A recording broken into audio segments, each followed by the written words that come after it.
বন্ধুরে, আমি নিজেকে অনেক গর্বিত মনে করি। কেন জানেননি? আমরা 4টা ভাইয়ের মধ্যে শুধু একমাত্র আমি মাদ্রাসায় পড়াশোনা করছি। আমরাও 4 ভাই 2 বোন।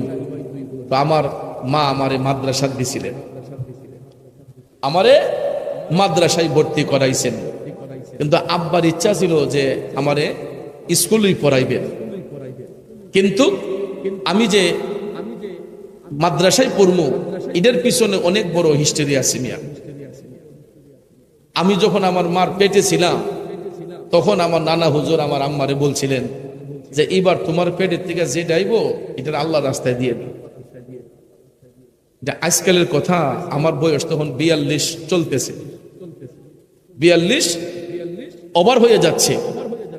তো আমার নানা হুজুর মাসিয়াতার পিসাব দরবেশা রহমাতুল্লাহ আলাইহি, তো 42 বছর আগে কি হতো? আল্ট্রাসোনো আসিল মিয়া।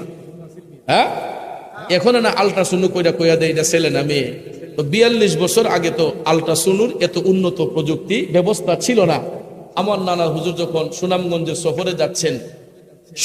সফরে যাচ্ছেন তখন আমাদের বাড়িতে স্টোভ দিয়ে যাইতেন, কারণ তখন তো রাস্তাঘাটে তো ভালো ছিল না। আমার আম্মারে বিয়ে দিছে হবিগঞ্জে, তা আমাদের বাড়িতে অবস্থান কইরা যখন শুনছে যে দুনিয়াতে কেউ আসবে, তখন আমি পাগলা আমার মার গর্বে ছিলাম। আমার আম্মারে কইছে যে জি এবার তোমার পেট থেকে যেটা এটা আল্লাহ রাস্তায় দিলে। এরপরে আমি যখন দুনিয়াতে আইছি, তখন আমারে ছোটবেলা থেকে আমার আব্বা তো চেয়ারম্যান, আমার স্কুলে ভর্তি করে, আর আমি হালি ফেল করি। স্কুলে ভর্তি করে পড়াশোনার মাঝে মনোযোগ নাই বলতেই নাই। এরপরে টান্না টুন্না পাঠশালা পাস করছি। কিন্তু ছোটবেলা থেকে আমার পাঞ্জাবি পরার শখ ছিল। কি ছিল? আমার শার্ট মাঠ কিনে দিলে এটা টাইনা ছিঁড়ে নিতাম। আমার পাঞ্জাবি পরার খুব শখ ছিল ছোটবেলা থেকেই। অনেক হুজুর ওয়াজ আইলে আমি গিয়া ওই পারি না পারি মাইকটা আতুলই ওই একটা গজল গাই লিতাম। তখন আমার খালি স্কুলে দেয়, আমি খালি ফেল করি। আর স্যারের আব্বার কাছে বিচার দেয়, আব্বাই আম্মার লোকে সেটাচিতি করে। হ্যাঁ, আমার ইজ্জত মেরে লিখেছে, পড়ালেখার মাঝে ভালো না, খারাপ রেজাল্ট করে। 5 যখন পাস করছি তখন টাইনা টুন্না পাস করছি। এরপরে দিছে, আমি কলে মাদ্রাসা দিলাম, মাদ্রাসা একটু দূর দিকে, আমার মাদ্রাসা দেয় না।